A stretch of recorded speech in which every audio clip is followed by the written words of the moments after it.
Super BS.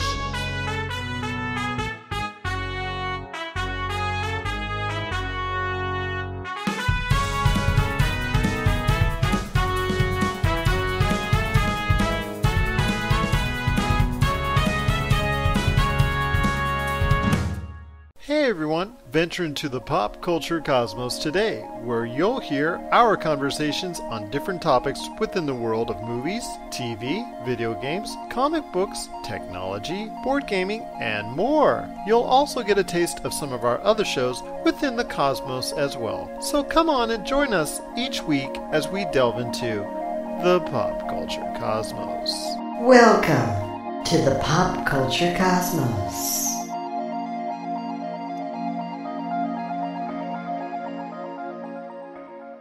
Boop, boop, boop, boop, boop, boop, boop, boop. We just want to thank you guys. We did it. We just became the world's #1 podcast. We got the viewers. We're at 500,000 listeners and viewers combined. We're almost at the Mario 2 song. That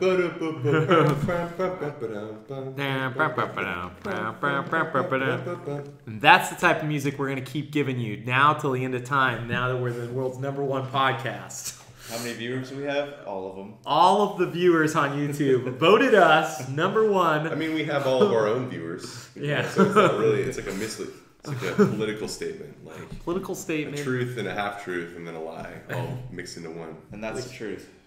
And that is the truth. So, what movies have come out recently? What did it come out? What did I just? It doesn't matter what movies came out. What Wonder matters Woman. is the reviews for The Mummy came out. Which are that's Are what they bad? I don't want to know anything. Let's about just the say movie. we're in a Are they basement bad? and I can smell it from here because it stinks. Jeez. Oh man. I saw Wonder Woman though. Was it You know good? what's funny about? I didn't like it. Shut as up for a much. second. What's funny about The Mummy? For a second. Sorry, that was aggressive. No, That wasn't no, funny. That was It sounded funny in my head. This is the. I now think we need this an is apology the- cast. Sorry, wait for apology. This is the first movie where we're really seeing the flaws, the imperfections of Scientology because Tom Cruise finally looks old and weird. Well, he's not level 7 yet. He can't Right. levitate. But what I'm saying is that if you notice, like even in like Mission Impossible, I feel like He looks a lot younger. does he ever age? And then now it looks like he's had plastic surgery. Well, yeah, So- he must be almost 60 now, though, right? I don't know how old he is. I am very curious. Now, to get back to what Jank was saying. Hey, but for real though, Russell Crowe, that guy, he hit a certain age and he hasn't aged since. I don't know. Yeah, but he hit like old man age. Yeah, He looks like he hit it very young. he is like in. Do you see Nice Guys? Yeah. He's literally playing my girlfriend's dad. Like he's like kind-hearted but always kind of grumpy seeming, and every time he's like, ah, shit, whatever, like that kind of thing. Like that's literally.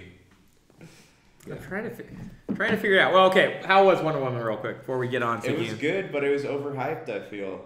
Really? It basically, like the first act was great, but then it turned into Captain America. He's 54. Yeah. So he's not. Okay, sorry, we're back to Tom Cruise. Oh, Turned into Tom Captain Cruise. America, so they had a guy who ripped his mask off and became the devil. It would pretty much was Captain America after the first act. I got that vibe from the trailer, but I guess that's what happens when it's a superhero movie set in World War II. Yeah, so. that's Oh, World War that's One. true. Oh, World That's War But One. it's funny Yeah. because I went on. That was like the cool thing about it. I was like telling people that I didn't really think it was that great, and it was like I have So you offended wanted them to on draw an- the ire of the internet, huh? Well, Like, it's like I had offended them on an emotional level. yeah, why did you tell anyone that? Because it's like, it's everyone's darling right now online is the Wonder Woman, like maybe. It's supposed to be pretty good. We had a buddy who saw it, he really is liked good. it. I didn't not enjoy it, but it just had But had some flaws. I'm just happy DC has a movie that people Oh, think for is sure. okay, that's done okay, because otherwise Yeah. I feel like DC was going to crash and burn, and they have no shot. Hey, Man of Steel was decent. Man of Steel is terrible. That's like What one are of you the talking worst about? movies. I would What? rather see Batman versus Superman. I would actually put it like, because I haven't seen Wonder Woman. Batman versus Superman, Suicide Squad.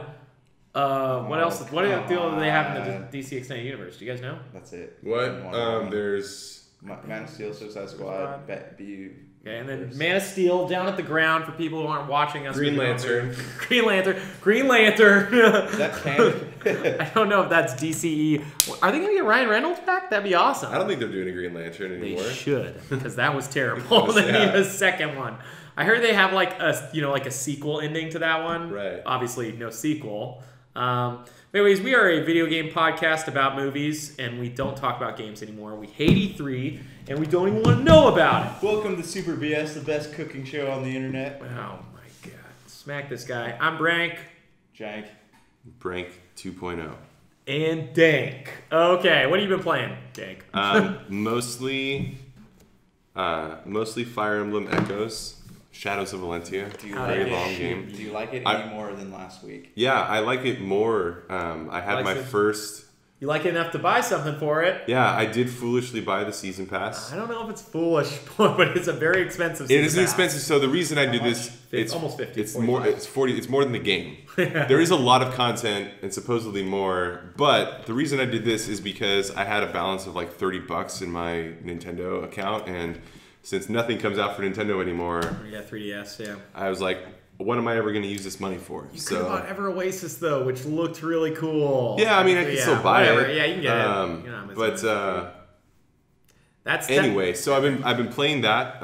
It is a lot of fun. I've kind of made some headway into the game. I'm at the point where you can control. There's 2 armies you control in this game. There's like 2 story paths, not 2 story paths in the sense that you choose 2 story paths. I mean, the main game splits focus between 2 different characters. And Do you get to choose, or is it just kind of like, okay, it just no, sends it's you like, down the way? Yeah, it's like chapter by chapter, but I'm at a part where you can freely choose between and do like accomplish missions and stuff. So it is a lot of fun. I'm definitely enjoying the battling system. I wish that for a game that can, if you want it to be grindy, it can be very grindy.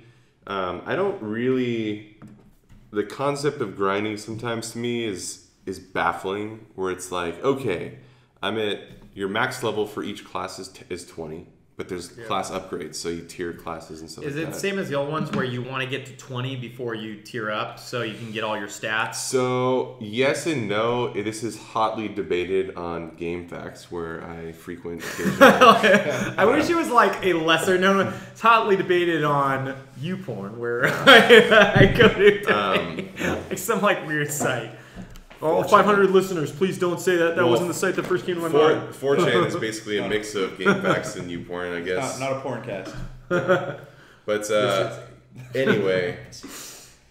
Facts. I do actually go to GameFAQs a lot. Yeah, well, I mean, I'll just Google. Yeah, and it always comes Google up a question, and usually the nerds that talk about it the most are the ones on GameFAQs. So, yeah, it's funny. It's funny when you frequent those kind of things and you start seeing the same people for every RPG that you play, and then you can see the ones that are like trolls, and then they like all hate each other. It's like GameFAQs is pretty toxic. I feel like it is definitely like a Sony Online community. But well, I think just games as a whole have somehow the comment threads are always. IGN's comment boards are stupid. Yeah, I actually think Game Informer has the best comments I've ever seen, or Kotaku. They're the most.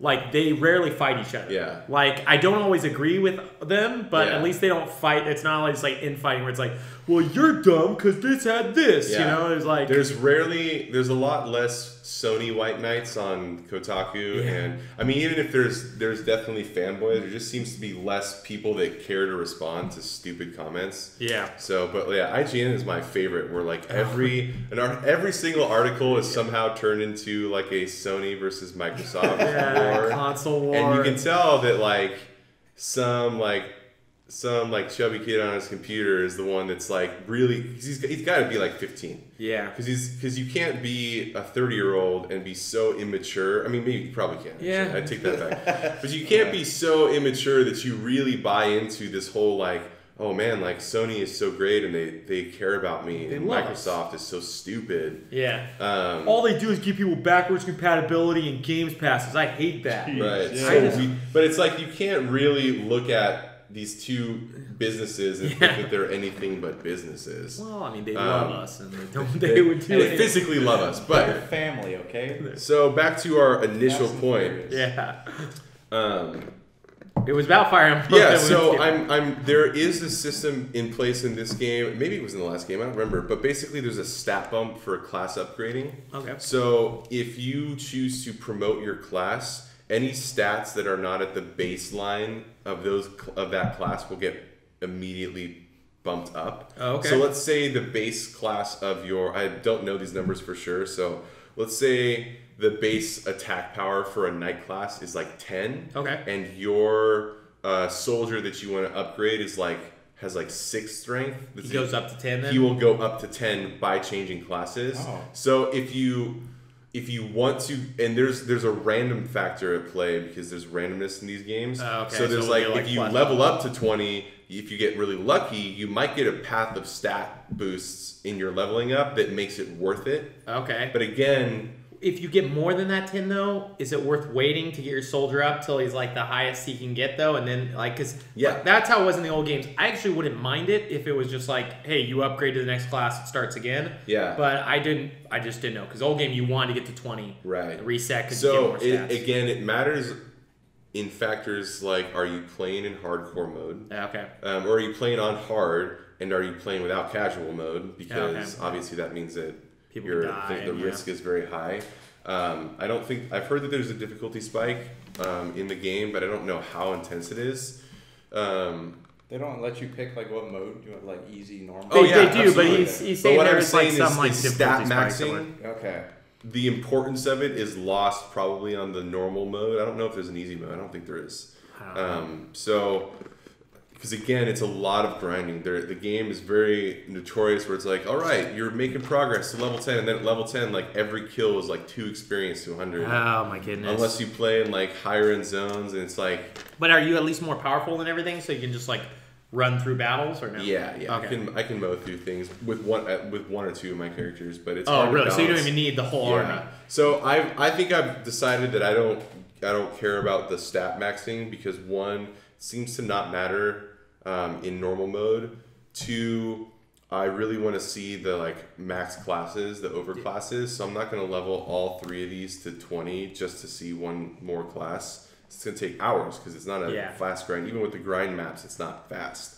So and if you can beat the whole game, what's the point really of Right. like getting your guys? and to max also to there where- is 2 armies in this game with several characters each. Oh wow. Okay. What I would have preferred, and I don't know if they added a bunch of characters for this remake, or if simply this old game had this many characters as well. It's impressive, for sure, if it did. I would love, since there are 2 armies, for all of the recruitable characters to just be the max amount of people you can have at once. Yeah. So that you just never have to deal with like, oh, do I switch this guy in? And then there's also support relationships that you want to build up. So that's like another thing you kind of have to grind, where it's like basically you make 2 people fight next to each other now. Oh, okay. There's no marriage and romance like Okay. there is in Which old is, games. I mean, those are fun, but I don't need it every game because it takes a lot and of it's time. fun. The conversations that take place between the friendships and like support building are fun because the characters are pretty cool for the most part. I've only encountered like 2 characters. Does that I'm getting like, married in these games do anything for you? You can have kids. Well, in Awakening, it's a pretty dang big deal. Is Yeah. it in Fates? I only played like 5 missions in Fates and then I got over it. Man, It's part of the big. plot of Awakening. Okay, so, Yeah. but it doesn't give you any like stat boost or items or anything. In Awakening, part of the plot twist, which if you guys haven't played, I played till the point that you you eventually there's like some time travel thing that happens where if people get married, their kids come and join your army. And you can actually get kids with crazy stats if you marry the right people together. Like, I think you're supposed to marry Donald with someone else, Donald, the character who's the weakest. Donella. I'm just kidding. Yeah, Donell. And you marry him with like a beast type character or something like that, if I remember. And then you get like Are we talking about bestiality? beast reality. Yeah. But no, like I think you do that, and he gets like the strongest kid character in the game, and then you level up that guy, and he's like the most powerful. Yeah. I can't remember, but have you played anything else recently?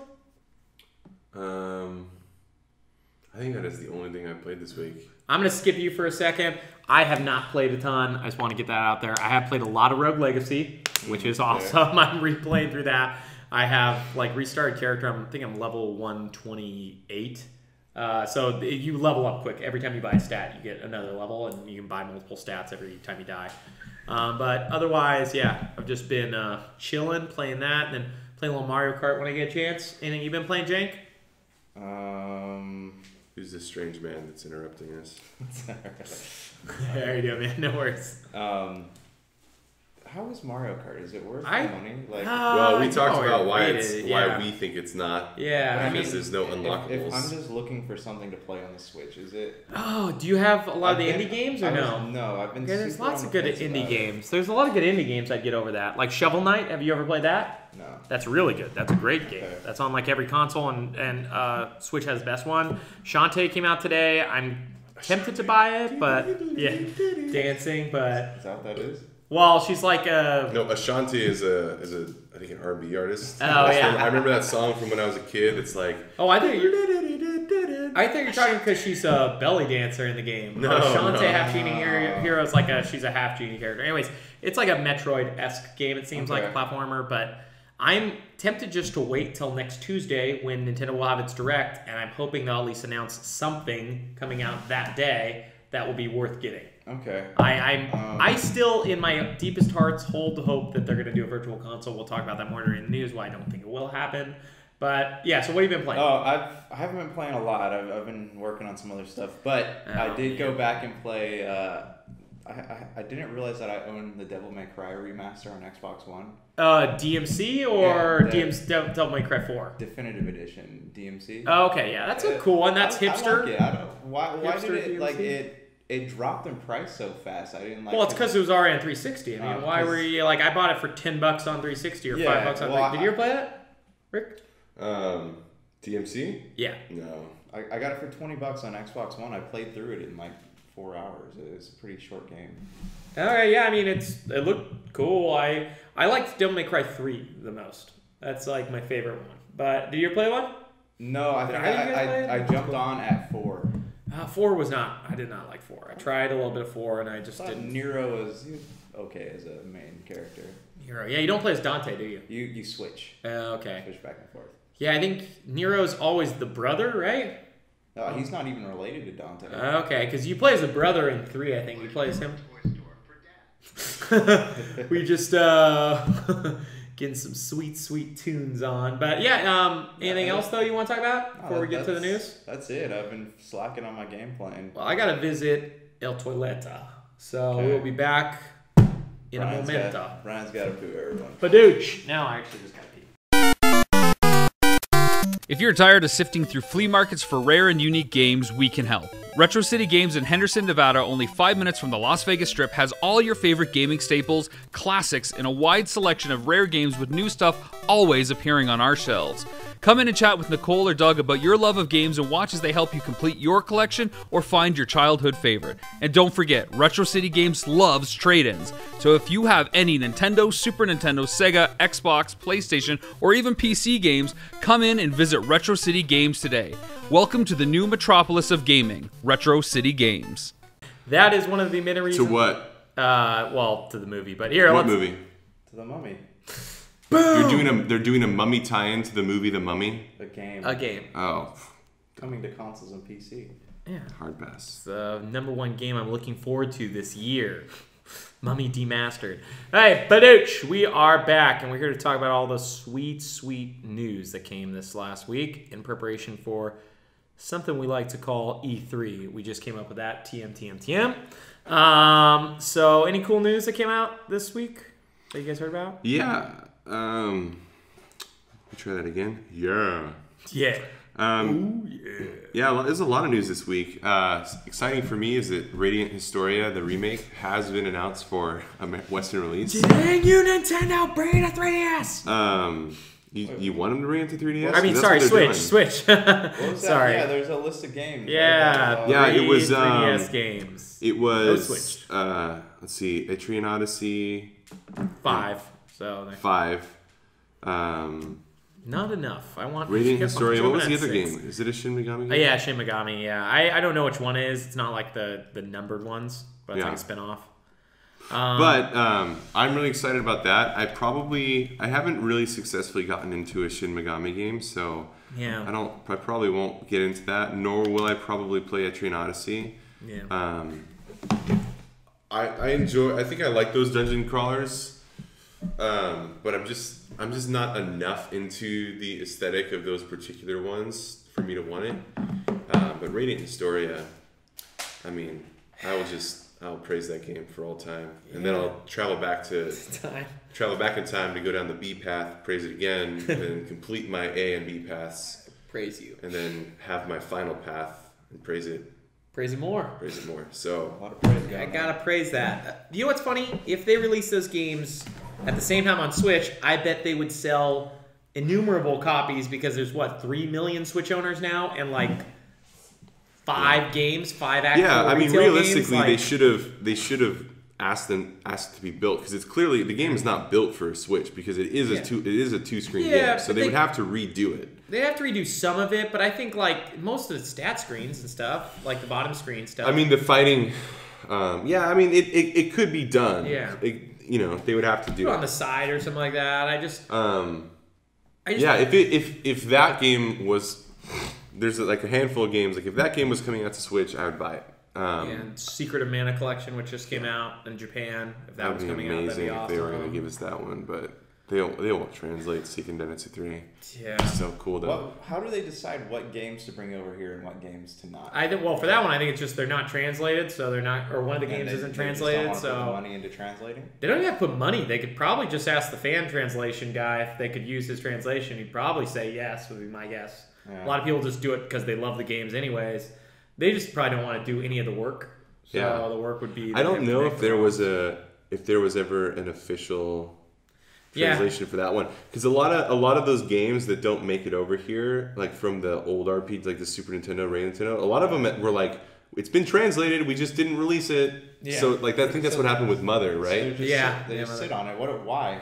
Sometimes it's because of system. Like I think in the case of I'm trying to think of the game. Like I know, like I think, like for example, Star Fox 2, which is not just not translated; it was also never released. Yeah, was done, but the Nintendo 64 was coming out, so they didn't want to release another game on Super Nintendo, which is so interesting because of what they're doing with the 3DS, where it's like, oh, we have our new system out, but let's keep releasing games for other system.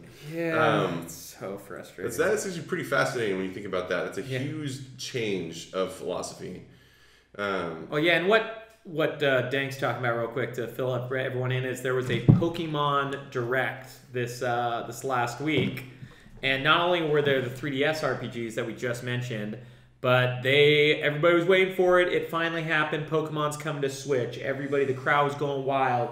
Everybody was cheering them on, and then it was actually Pokken, which everybody wanted more. So everybody went wild and they loved it. Did the audience go down? I know that there was somebody, I read a comment like the night before, like, hey, I hope it's Pokemon on Switch because I have stocks in Nintendo and I hope they go up. That guy's sad because I doubt his stocks went up at all. No. Yeah, it's so dumb. They keep releasing, there's going to be new Pokemon on 3DS in November. So we thought it was done at the end of the summer, but doesn't look like it. There's what else has been news this week? New Final Fantasy Dissidia. Oh yeah, for PS4 only. It was actually like an old game. It's not the old Dissidia. It's one that they released I think a year or two ago specifically for arcades. Yeah. So it was a newly developed game because I don't think Team Ninja made the other ones. No. Yeah, and I guess I keep forgetting Dissidia was like 8 years ago. I guess so. Yeah, this is a new game. I can't believe it's what like that long. What is the story in this? Is this like how in Marvel versus DC? These stories are pretty. The stories for these are pretty batshit. Yeah, it's almost the exact same. Basically, they've taken no matter what spin-off of Final Fantasy, whenever there's a Final Fantasy where multiple characters are involved, they always revert to the main bad guy from Final Fantasy 1, which is Chaos. Oh, okay. And or Garland sometimes, but usually Chaos. See, the guy looks like Ifrit that I saw in the trailer. So Maybe not quite like Ifrit though. He's way more like. I'll see if I can find a picture for you while I'm talking about him. But they always go into, even like the rhythm games. It's always like the balance between light and like chaos and light or whatever is like. Yeah. So there's like the light goddess and then there's chaos. There's always they always like pull the crystal card. Oh, he's asking if it's this guy. I think. I don't think that's Chaos. You're asking if it's this. Yeah. No. I'll show you what Chaos looks like. He looks like a giant demon from Doom, but with wings. But the mechanics of at least I think Duodecim Dissidia, the second one, the sequel prequel. Yeah, the sequel. The stories are pretty innate. But I mean, they are the root. They don't need to be anything else because the root of those games is simply the fact that you are playing a like fighting game with Final Fantasy characters and you're beating each other. Like, I mean, the gameplay looked cool because I saw you could like run around and stuff. Like it's not just a side. It's like a Power Stone-esque fighter. What the previous games were 1v1, right?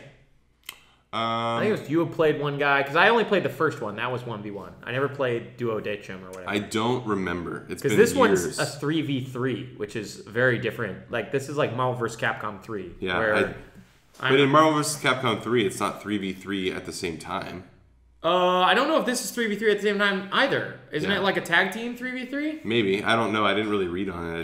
I didn't get checked. He looks something like this. I mean, this is I think this is the Tetsuya Nomura version, so the slightly cheesier version, but... Yeah, I mean, it looks cool. I don't know if I'll buy it. I might get it on like a sale at some point. I kind of don't... I mean, I don't entirely understand why they don't bring these games to Xbox. I know why they don't bring them to Switch. I still think it's dumb. I still think you degrade the graphics, put it on more stuff, you sell a lot more copies, but...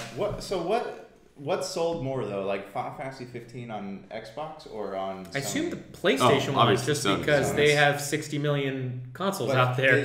Did they sell enough on Xbox to justify making more Final Fantasy? Probably. Let me see. I'll check. Keep talking about it, but I'm gonna check that out real quick. I bet if they even sold more than 1 million copies, that's $60 million. Yeah. I bet that was worth the development to put on just Xbox because they're not that radically different. Yeah. You know, so it wasn't like. Was Series Last Chance had low sales target. I guess on a PlayStation thing, they said that Final Fantasy 15 has sold 6 million total. So it's kind of really hard to see what the actual sales are for each one. People just say, "Oh, PlayStation." How old is that article though? That was March 4th. Okay. This December 6th one was saying that the PlayStation sold. I don't think that's right. I don't think it's 79%.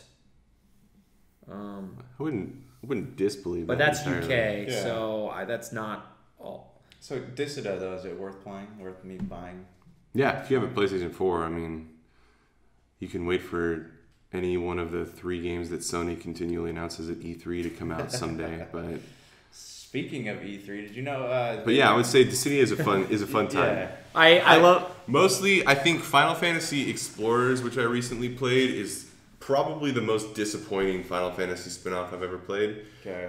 And disappointing because the 3DS doesn't have a camera. The camera's not fun, and it's a loot grinder, so there's no like progression other than getting better items, and it's just not for me. So I can't even really comment on whether or not it's a good game because it's a style of game that I really don't care for.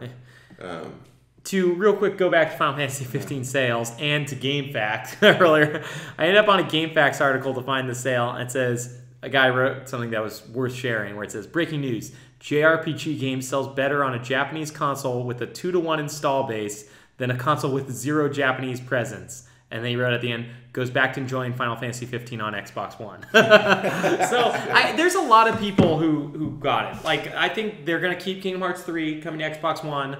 I wouldn't be surprised if Final Fantasy 7, because even if it sells 2-to-1, so they sold 6 million. So even if it sells 1.5 million, like I said, that's more than $60 million. Like, and even if they sold them at $40, that's still 50, 60 million, you know? And I know they need a lot, but my guess is their budget was $400 million. I know it was high because it was so long, but I mean, I hope they built a tool set that's usable for Final Fantasy 16, maybe even 17. I hope they did too, but they were supposed to do the same thing with 13, and we saw that's why we got 2 sequels to 13, is because they built that engine. They had nothing to use it on. So what are the odds you think we'll see a 15.2 at E3? I don't know. I just don't want them to keep doing DLC. I want them to move on to the next thing. Or if they do DLC, I want it to be radically huge. 15 doesn't really end in a way that... But that being Neither said... did 13, though. Like, 13 totally ended in a way there could be a sequel. They just undid the ending so they could make a worse sequel. 13 may have ended in in the setup for the best possible sequel, And then they didn't do it. and they were like, let's make a different ending and make a worse sequel. Like 13 literally ended because everyone complained. I think I've already talked about this on this podcast before, but 13 ended. Not talking about it enough. I can't. I really can't. I'm so sore because I thought Lightning Returns was a pretty okay game, but that's like saying like oh, I paid $1,000 at this restaurant for really terrible food, but at least dessert was good. Yeah. So it's like it's not really that great, but it is so much better than 13-2. But 13 ends with two characters sacrificing themselves and humanity finding itself on a planet that they haven't been on in like 1,000 years or something. Spoilers for the 3 people that haven't played Final Fantasy 13 before that will actually play it one day. If they listen to us, they're probably and they literally end there with a whole new planet to explore the mysteries of, which is like the antithesis of like the corridor complaints of the first game, where it's like, oh, it's constantly on rails, you're just like one pathway, there's nothing to do, that kind of thing. And instead they're like, well, we're not going to make this like open world, explore this new world. I mean, there could be ancient evils they might awaken. There could be who knows what you could discover on this new planet. Like instead, what if the ending never happened? And then you have to travel through time, not to open world areas, just to the same kind of like one-dimensional areas, but you can pick which order you want to go to them in. Whoa. And you collect monsters. Yeah, and then it's just I think I've already mentioned this as well, but I actually legitimately laughed out loud at the ending to that game. 13-2, right? 13-2. And isn't like a 45-minute ending or something like that you said? Like a really long, like... It's and then basically all that happens is the main girl dies. Yeah. And it's and like... the sister, right, Sarah? Yeah. And it's like when she died, I was like so flabbergasted at that entire game. And then that happened, I like laughed. It makes the whole game pointless. Like... It doesn't make the whole game pointless because they're setting up Lightning Returns, I guess. Yeah. But it's like... to undo the stuff that they did in 13. I feel like some like Japanese dude that wrote that story like had a really bad philosophy teacher and has a lot of like angst build up and just wrote the worst story I've ever experienced in my life in a game. That is the worst one. Is 13-2. 13-2. Yeah, Lightning Returns looked cool, and I played the demo and I enjoyed it. The only thing I couldn't stand, and we've talked about this before, is they took out experience in battles. So you saw the battle, but you could only get experience and level up through doing quests, right? There is more to it than that. But it's just so frustrating. Why would you take that out? The battling was fun. If you played through the game, though, I don't think you'd be as frustrated by that mechanic because it's not like... The game only lasts like 12 or 13, 24 hours. You have a timer, right? You have a timer, but it's pretty easy to extend your timer to the point where you never reach the end of it because you are... you're like saving people from, because basically what happens is that they've screwed over the whole universe and story so much.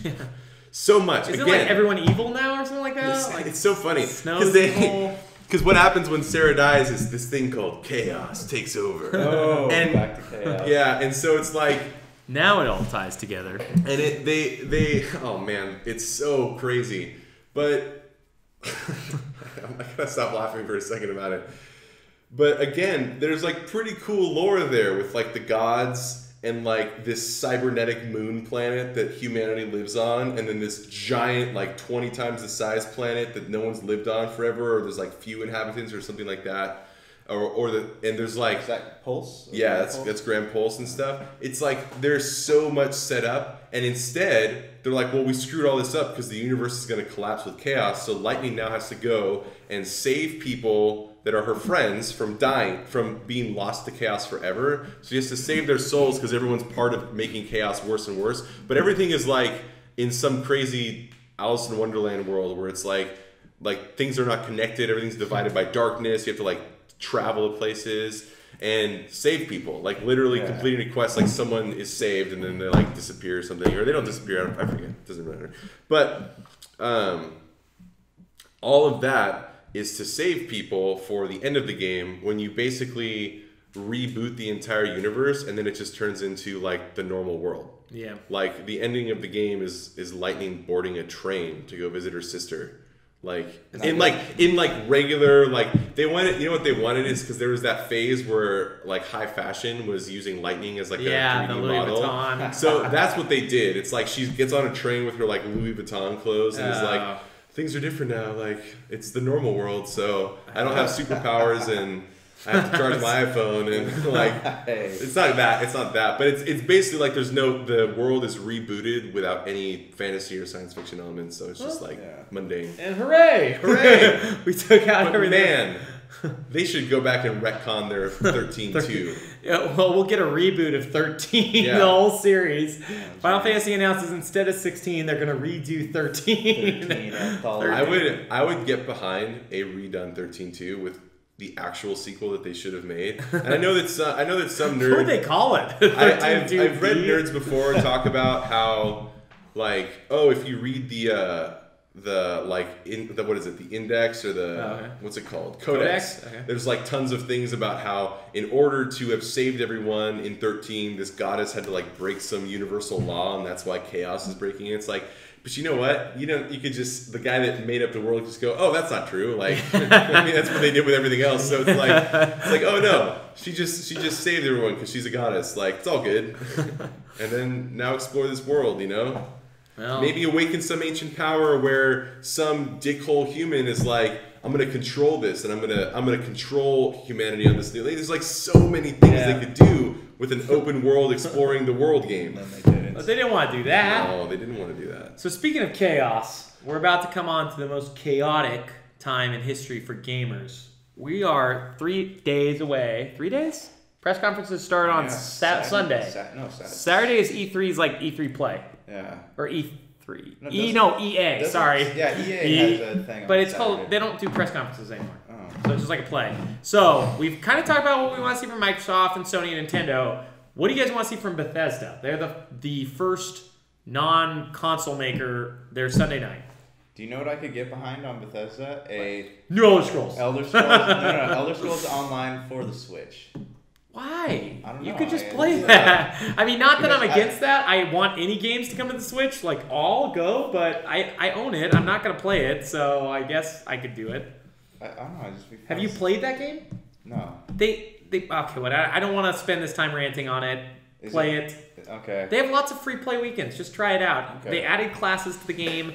Classes do not work well in an Elder Scrolls game. It just feels very constrictive. This is a very debatable point that Brian feels very strongly about. Okay, well, let's I can tell. Talk about something else cool and not some terrible idea.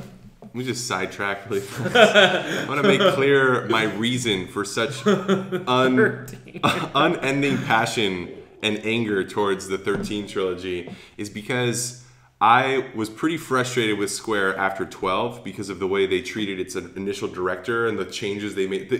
The game has a pretty unbalanced final third. It's a great game. Yeah. I freaking love it. But you can tell that it's the same thing. It's the problem with same problem with Mass Effect. Like you can tell that something happened in the middle of development where they're like, oh, well, scrap that. Let's do this. Yeah. And then the guys making the game are like, what the hell is your problem, bosses? And like the game suffers for it. So at least the beginning of 12 was fun, whereas the beginning of Andromeda, I can't even get myself to get through. It's a way different scale game, of course. But I was starting to lose a lot of faith in Square at that point. And then also Lost Odyssey came out, which was amazing. So it's like, Odyssey was awesome. So. And I was like, okay, so I guess I don't need Square to like count on really good RPGs for. I just need these guys or something. But 13, like they put it on Xbox. So I was like, okay, we're off Sony's teeth a little bit here because they're that was a pretty huge announcement too. Yeah, because they were a pretty toxic company at that time. That was like the $7,000 PlayStation 3 era, where it's like $700 or whatever. Where it's like I was over that, and then. I know the complaints about the corridors and all that kind of stuff, but try as hard as I could. I couldn't hate 13. I really enjoyed it. I enjoyed pretty much the entire game. I love the environments in the corridor places, so it didn't really bother me. I thought the dude that did the music had a really great take on a Final Fantasy style score, and that dude has a very unique style. Like he did the soundtrack to Legend of Legacy and a bunch of other games where it's like when I hear his music, I'm like, oh, it's not Yoko Shimomura, is it? No, she did 15. Oh, okay, yeah. And she also has like a very distinct sound. Like when I listen to 15, even when I'm hearing like rehashed Final Fantasy melodies, from like older games, which there isn't a ton of, but like the music, the way it's the piano drivenness of it, very much sounds like her. Like if you listen to the Radiant Historia soundtrack or the Legend of Mana soundtrack, there's definitely a distinct style. And the guy that did 13 has that same characteristic, where it's a very distinct style. So I liked it. So that's why I'm so mad at 13 too, because it was like, don't make me like this and then ruin it. Speaking of Final Fantasy, before we get back to Bethesda, they are not doing a press conference this year. Square Enix, I believe, did one last year, so this is a very strange. Did they? I thought they just announced. They usually tie their stuff into like Sony or Microsoft. Yeah, one year they did both. They did Final Fantasy 15 trailers for PlayStation and Microsoft. I could have swore Square Enix had its own press conference previously. But anyways, okay. So what do you want to see that's not Elder Scrolls Online? And I want to ask you the same question. At Bethesda. Honestly, I have nothing. Really? I'm not a huge Fallout fan. I'm curious to see what their new IP is, because they showed that map where everything's under construction. Yeah, but I'm curious to see what that is. But two new IPs. Two by the new way, IPs. but, I'm curious to see what they are. But like, I would like to see. I just like Elder Scrolls, like the main thing I like by Bethesda. A lot of people are mentioning that they may do something similar to New Vegas. So like another Fallout done by another studio, which could be cool. I definitely do not want to go back. I want to go to another like green place. Like Boston was not very green. It was kind of pretty boring. I mean, it's a nuclear wasteland. There's green's then take me out of the nuclear wasteland. Okay, so what do you want to see from Bethesda? I would love to see exactly that, but under the conditions that it's from Obsidian, because I just don't think they're gonna. Do you know what I'd love to see? Obsidian's busy nowadays. A Fallout Under the Sea and have it called BioShock. Oh shoot! Oh man, nobody's ever done that, man. But I can't think of a single company that I would trust with a Fallout game, because Bethesda already does like a bad enough job. I mean, they make great games with kind of a hollowed out version of the Fallout like universe. Yeah, it's like not, and you can tell that with Fallout 4 they took some of that into consideration, where it's like, this is supposed to be kind of funny and there's like stuff here, but it's just it's like they had like the boardroom version of like, where it's like, okay, like the EA version of a game, like, well, nerds are gonna want it to be really funny and dark, so does anyone know how to do funny and dark humor? Oh, I mean, isn't it just like saying like something dies and it's funny, right? Like it's like they didn't. It's like it was like a, what's the word, focus group version of Fallout. So it was better than 3 in the universe sense. But I would love to see another like New Vegas style Fallout game written by people that at least had a hand. Chris Avallone, I think, is not at Obsidian anymore. I think he's like freelance. So I bet he could. I think he's working on another project. He is, but I'm sure if they roped another company into doing it, they could like hire him out to at least. I mean, he created the Fallout Bible, so that would be killer. But otherwise, my dream, Bethesda, if you're listening, my dream of all dreams, and BioWare, I would have entrusted this to you at some point, but no longer. Yeah. Back in the news, we'll talk about that in a second. I would love to see a reboot of the Arcanum universe. Oh, that's cool. Yeah, the steampunk one. Yeah, but it's not steampunk like Victorian England, like Dishonored, like it's... No, but I believe like, they actually had a subtitle or something like that. Arcanum. Of magic and steel obscura, something like that. Yeah, I know which one you're talking about. You're also a jank pick. It is a PC game. It's an old game, but it's like back when they did computer. But here's the like thing: this is a steampunk game. Did you build stuff, or did you actually like go? No. And it was all base building. It's just staying in space. There's actually saving settlers. So this is the game. It's set in like a fictionalized America. Yeah. Okay. It is a steampunk game where it is not like the typical like over the top goofy British steampunk, which is fun. Yeah. Not like what you'd see at like the Portlandia, like that Portlandia sketch where it's the steampunk cosplay. But it's more like, what if like a fantasy world with orcs and elves and half orcs and hobbits and all that kind of stuff just evolved to the frontier age of America.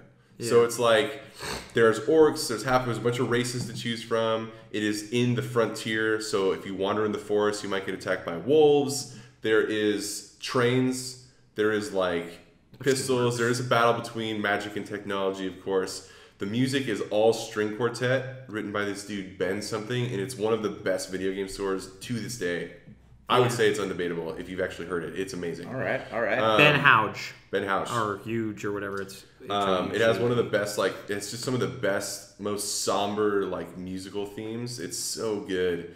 The game has, like, it's made by Sierra, I believe, which is now, so I think the IP is probably owned by someone like Bethesda. I feel like whoever bought Sierra, I forget, but I'm looking at that too right now. Activision Blizzard owns it. So, well, but here's the thing, though. Real quick on that, I think I could imagine in Exile doing that. So I don't think Bethesda would. I think In Exile could do that in the same way that In Exile probably there's a lot of people that 10 years ago, before Fallout 3 was announced, would have wanted a company like Obsidian or In Exile to make Fallout 3. Yeah. To make a game like that. But what I'm saying is that the Arcanum universe would be so amazing as a Bethesda style, like first person exploring game, that'd be cool. Or as a BioWare style, like Dragon Age Mass Effect game, because that definitely hasn't been done. Like a steampunk game that's a more tame version of steampunk. That's because BioWare only does 2 games now: fantasy and sci-fi, right. Mass Effect and Dragon Age. What I'm saying is that I would give anything to see that universe brought back, because it's like steampunk without the cheese. Yeah. So it's like, it's just cool. I would like to see a Fallout game, and this isn't my prediction, but back to what you were saying. I want to see a Fallout game, because you mentioned the focus testing, and I didn't want to interrupt, but I want to see a game where they take out the base building, because I hated that, and they take out the survivors that you need to save, because I hated that, and they reduce the load times, because I hated that.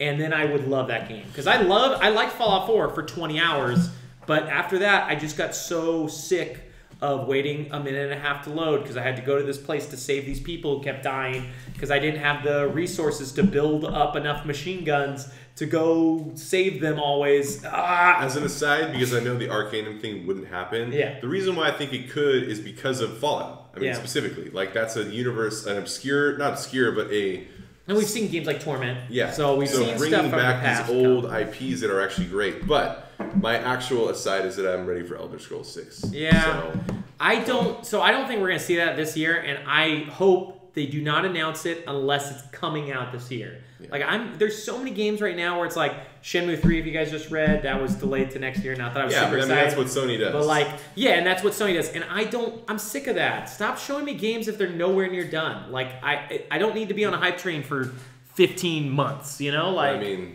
the hype train is necessary for certain things. Oh my god! I feel like with Elder Scrolls, though, it'd be nice to just know that it's coming. It is coming though. Like, you don't need to know that it is coming. Like, I guess that's my hope. It's the same with Dragon Age 4, which is what I really want to see. Like, I want to know that it's coming soon. Yeah, I'm ready. And if it's not coming soon, they don't need to show me anything, because I don't want to be like, oh man, Elder Scrolls 6, because like Red Dead Redemption 2, they did that this year, and it's like that was the stupidest thing ever. Okay, it's coming out fall 2017. Everybody's like, no, it's not. And now it's delayed already. March 2018. It's like, why'd you even waste your time showing like this to us? Like that's why I'm glad that Square's not doing a conference, because I don't really want to see a bunch of pictures of Kingdom Hearts 3 in 2020 or whatever. We've already talked about it. It's like, all right, like, I mean, it's so funny because that game was so impactful to me as a 14-year-old. You're talking about 7, right? Not no, I'm talking about Kingdom Hearts. 7 was more impactful to me as a 12-year-old and like 12 through whatever. Yeah. But Kingdom Hearts 1 and 2 specifically, like, were pretty definitive for my like junior high and high school years. And then now it's like I'm going to be playing Kingdom Hearts 3 when I'm 30. Maybe even later than that. Now it's funny because I'm gonna be like, but what I'm saying is is it's just so interesting because Square, they have to count on the will of the man children. Yeah. So like the people that are like in their early 20s and stuff like that, that somehow just like the people that are interested in theoretically what is basically a kid's game. Yeah. Like. Enough which because I am and we are, exactly. But it's to still buy it, and they have to work on they have to capture like a whole new generation of people with it. Because I'm gonna play it and probably love it. Maybe we'll see. We'll see. Well, what happens. I love Disney crossover stuff as long as they don't go too in their own butt like they did at the end of 2, but I still enjoyed 2. So as long as they don't make it as confusing as you needed to play all 30 games between that and remember all their stories perfectly, I'm okay. Yeah, I'm waiting for it's what is it? So there's like the Heartless, there's the Nobodies, there's the Unversed. I'm waiting for the and they're all like parts of one verse. And we can't go into the lore right now because it is way too stupid and way too long. Yeah. But real quick about Kingdom Hearts before we get back onto one last Bethesda thing before we end. I hope that after 3, if they do continue this, because I do like the idea of making mashups, I hope they just reboot it.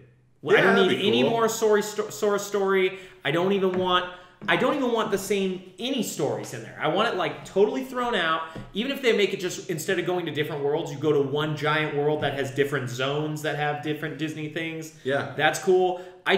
They can't continue Kingdom Hearts numbered games. They right, are because too again, stupid. Like when Kingdom Hearts 1 came out, I was roughly the same age as Sora. So it was like, it was like such an inspiring thing. We're like, oh, this is so cool. I'm like a 15-year-old doing this thing, and then now it's like Sora's gonna be 17 in Kingdom Hearts 3, and I'm gonna be 30. I'm like.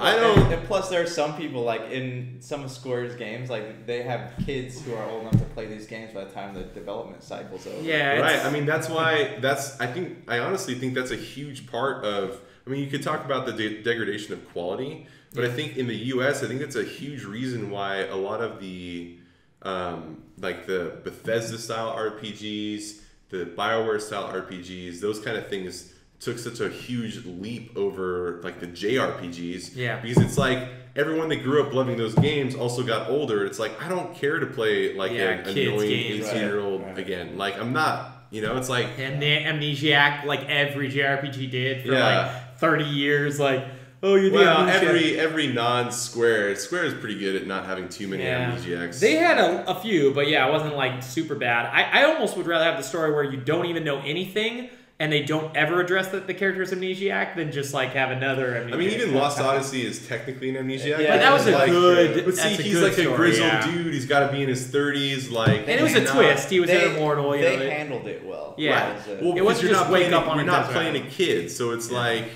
I don't want to play like an 18-year-old kid who forgets that he has superpowers and then fights 12-year-old army generals. Yeah. So it's like, yeah. But anyway.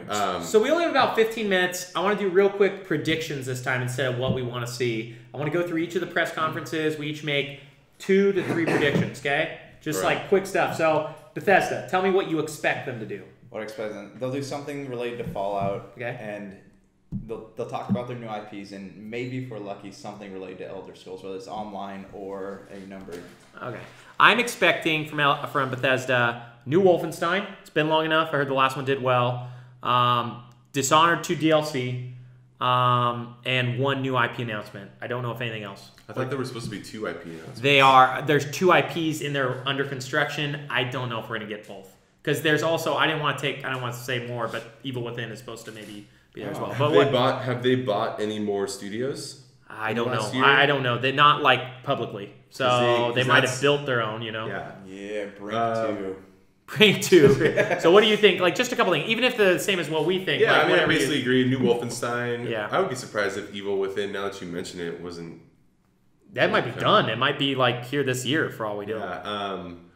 My prediction is a good surprise. Like I think Bethesda knows that they don't have... There's so little, unless they make Arcanum. Yeah. There's so little that they could do to really wow people with a new IP that wouldn't still upset people for not delivering on what people want, which is Elder Scrolls. Yeah. So I am anticipating a surprise announcement of some kind. Whether even it's just like a classic Sony style like black screen with a 6 pop up, for Elder Scrolls 6. They might do that. And then we won't hear about it again until next E3. Like even that, I'm expecting. So Microsoft, give us predictions for them. They're. Oh, actually, it would have been Microsoft first, but let's do this real quick. Yeah, we didn't really talk about Microsoft much. We did talk about them last week. We did Microsoft, Sony, and what we want to see, what we thought. But I want to give predictions just so for all of our listeners, they know what we're thinking is going to happen. So they can hold us to it. Man, I don't know.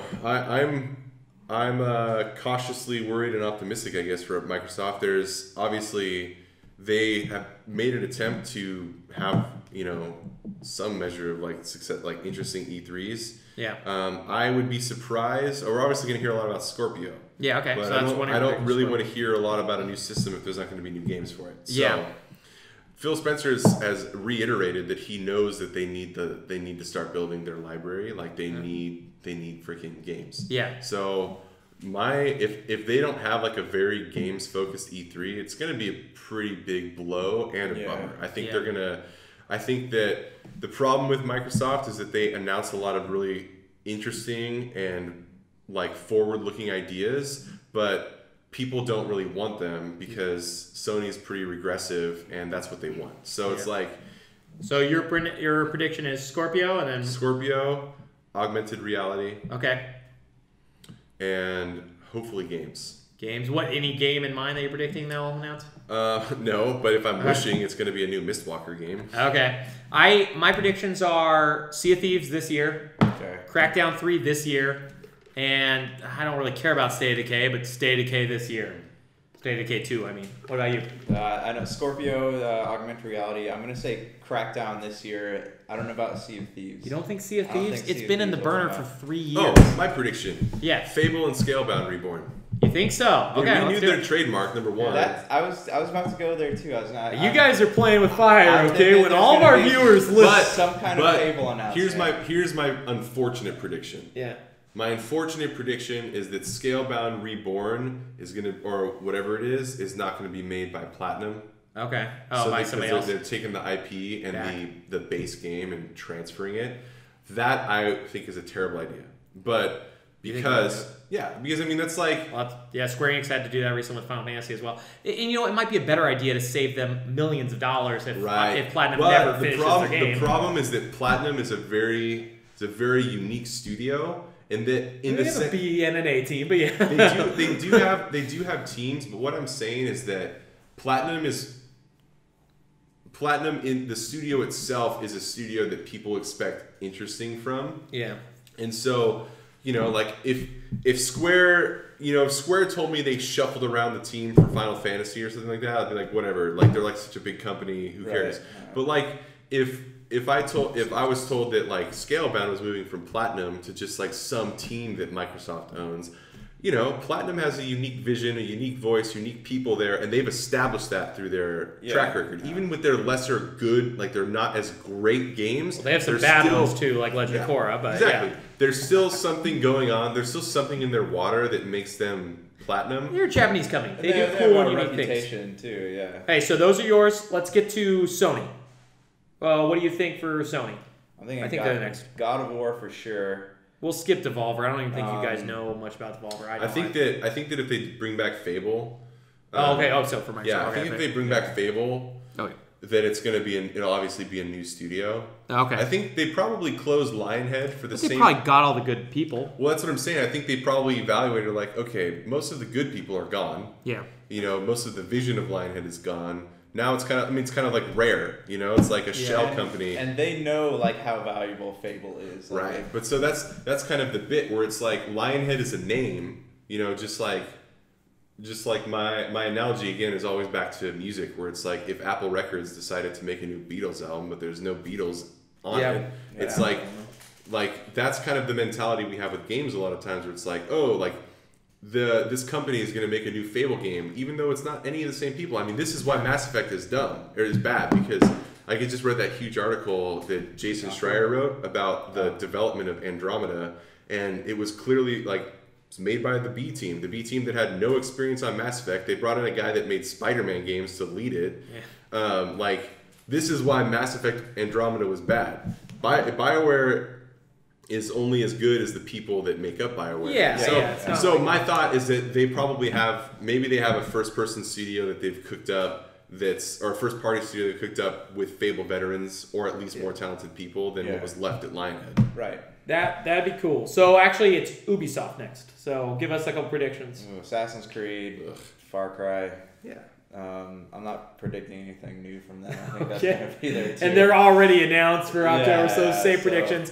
I'm going to predict Fractured Butthole will not come out this year. I hope it does. I have a feeling it will be pushed, not at E3, but later. Like a February or March release? Yeah, probably. That's what they did for Stick of Truth. Yeah, I can see and then I predict that we're going to get another thing. Did they do Unravel or was that EA? No, that was EA.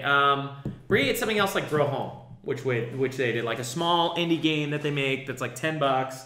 Really cool, but not like a full game. Any predictions you have for Ubi? Unfortunately, Ubisoft. more Assassin's Creed is my prediction. But I think it's time for a new Rayman. So That'd be cool. I hope it comes out like soon. Hey, well, we do have the Rabbids Mario game. I'm almost positive they're gonna have like a total edgelord Tom Clancy game. Oh so yeah, they'll probably have one of those. something new that really ties into the political environment. A new Splinter We don't have Cell. enough politics in our lives. Yeah. We need more games.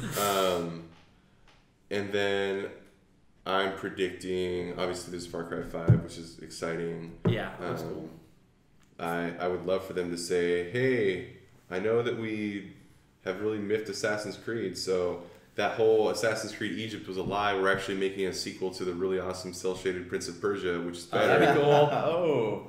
That would be a good prediction. Hey, we're overdue. They start with an Assassin's Creed trailer and they say, not, and then it cuts He to... takes off his hood and it's the Prince of Persia. Oh, man. Because it's funny because that one Prince of Persia game is so cool, and then the rest of them have been stinkers since because they're they're too like mummy reboots. Yeah, they're serious. serious. Like, how The serious colors in that last Prince of Persia game were... And that trailer was awesome, too. It was like a Sigur Rós song, and I just remember seeing that and being like, what? This is like the coolest looking thing. Yeah.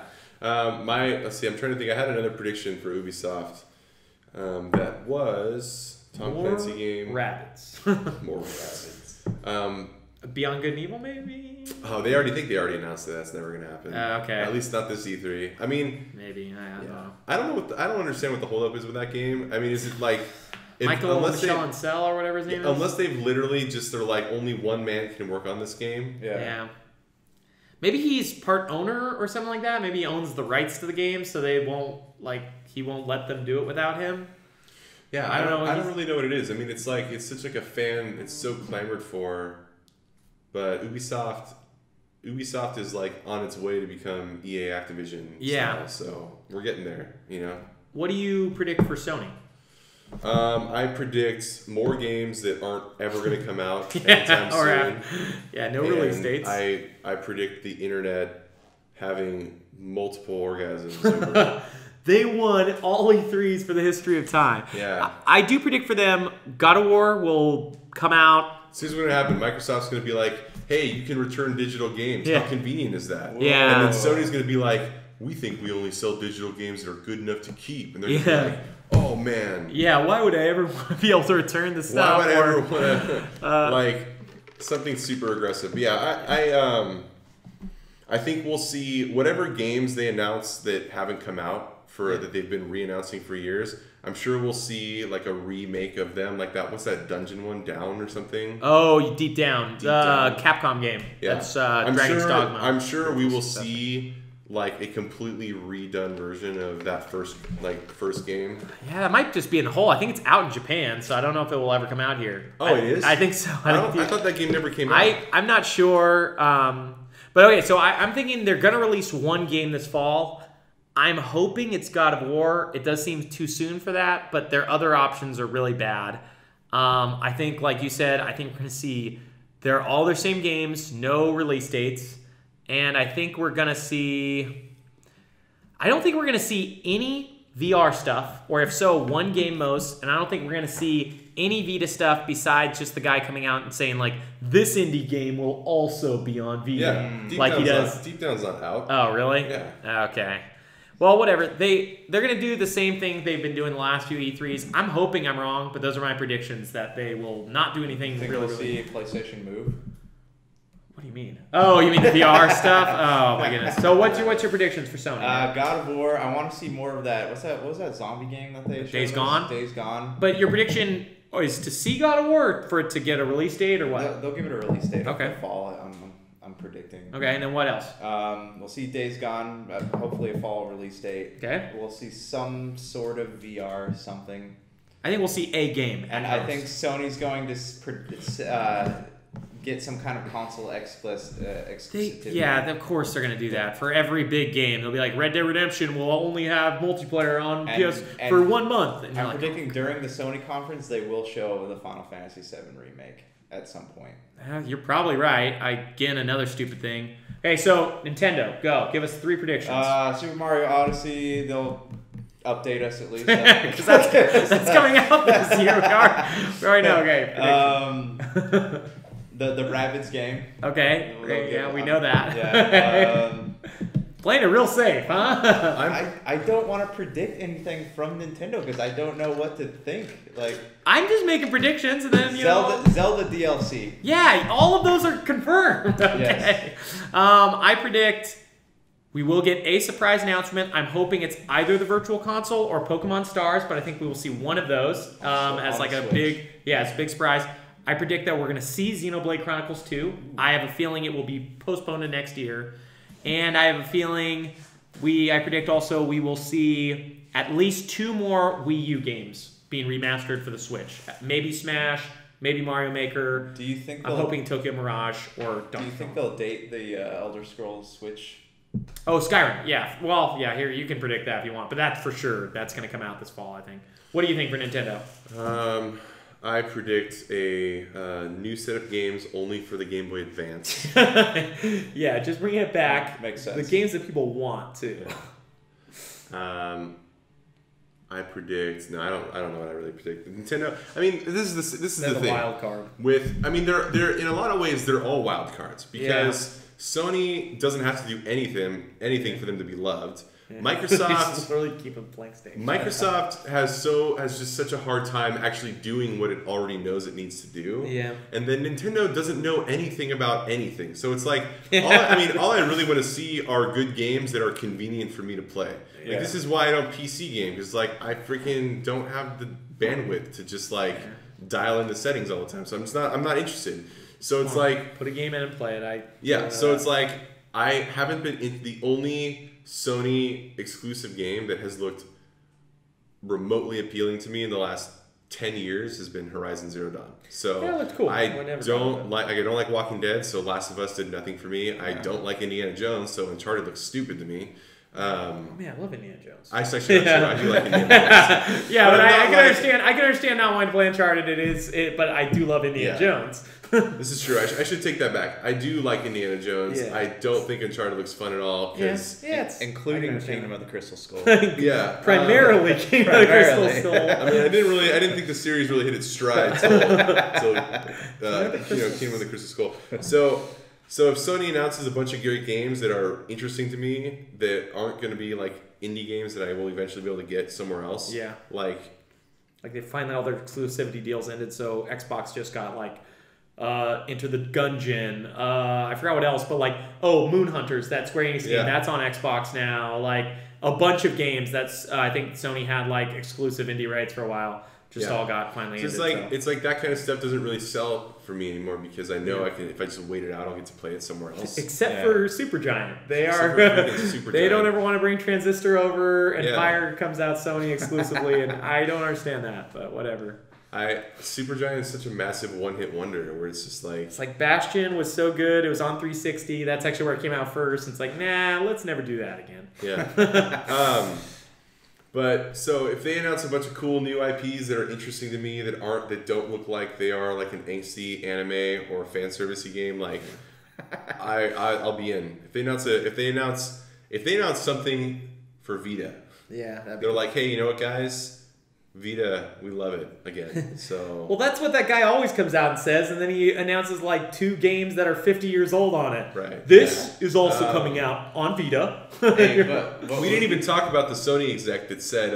Oh my goodness. Should we talk about that? What did he say? He just said that old games are dumb. Why would is that? Why? I don't know. What's better is the people defending Sony over that. Yeah. Being like, don't you guys get it? Like. Sony's so great. They're so like. It's not their fault. They don't need to pay for our licenses so we can play this game. It's like, well, your only options now are to emulate the games illegally because it's hard to find these games. Like, well, that's not their problem. See, it's like the issue is that I agree with the sentiment where it's like it's true. Like they don't have to do this. I don't get it. I get that, but it's defending the sentiments of an obviously out of touch person. Yeah. As someone that is like, no, this guy is like right on. You know, he's right.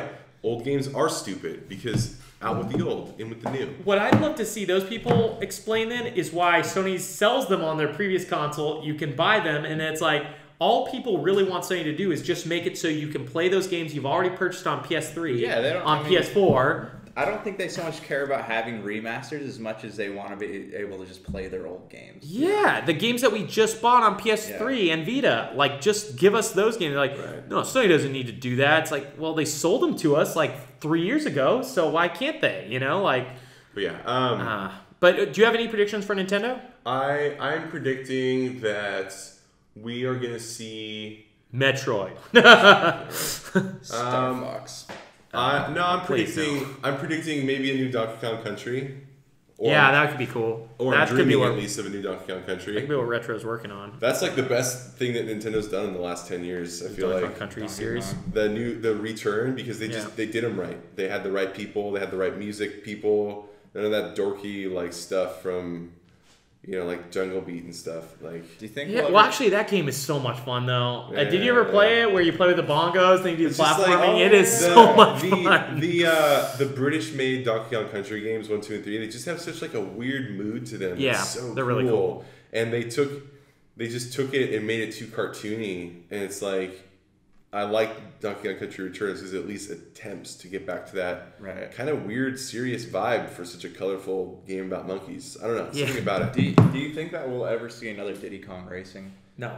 I wish, but I don't think so because I think Rare owns half of those characters. I think we're going to see more screenshots of things that they've already talked about, like Project Octopath or whatever. Oh, yeah. Maybe the, like... I want to know, Xenoblade Chronicles 2 had a 2017 on it when they showed this January. They haven't mentioned it once. Like, obviously it's not coming. I'm expecting that game at some point. Yeah, but it's supposed to be coming this year, and they haven't mentioned it. They'll like talk about it. Yeah, they're going to talk about how it's not coming out this year. Like, oh yeah, remember how we put 2017 on? To continue our track record of disappointing you guys. Anyways, I'd be surprised if there wasn't a Kirby Switch announcement of some kind. Yeah, because they announced 4 3DS games for him, so... Wario World. And then maybe just like an official statement that we will continue to support the 3DS into the near future. I think you're right on there. I don't think we're going to see Virtual Console. I'm still hoping. Super Nintendo Classic. I hope they don't waste E3 time doing that. They only have a 30-minute video they're showing. So that's like, and I have a feeling half of that video is going to be indie games because they have tons of those that are coming out. So that's like what the Nintendo Switch is now, is indies and only new Switch games because they don't want to do Virtual Console. Anyways, we talked for a long time. We will hopefully be back next week because this will be the time to see if we were right about anything. And finally, pretty insane predictions because I mostly just talked about what I wanted and what I hated. Yeah. So. I'm hoping we see some cool stuff. I'm hoping this E3 Microsoft just announces stuff. And Nintendo gets something besides Mario. We'll definitely see the PlayStation 5 and the Xbox. Oh, wow. We do not need to see a PlayStation 5. If they announce a PlayStation 5, that would be the greatest day of my life. I know so many people will be so... Well, they'll probably say Sony did a great job, even though we'll essentially be shooting themselves in the foot, because I would not be surprised if Sony's like, yeah, and your PS4 games, don't worry about those. Yeah. Like, those aren't going to work. You should stop buying it right now, please. You should just... don't worry about any of our games, okay? Yeah. Because when you bought your PS3 or your PS4 Last of Us, it totally worked. Wink. All right, you guys ready to go? Yep. Ba-dooch. All right, I gotta go. Yeah. Oh, yeah.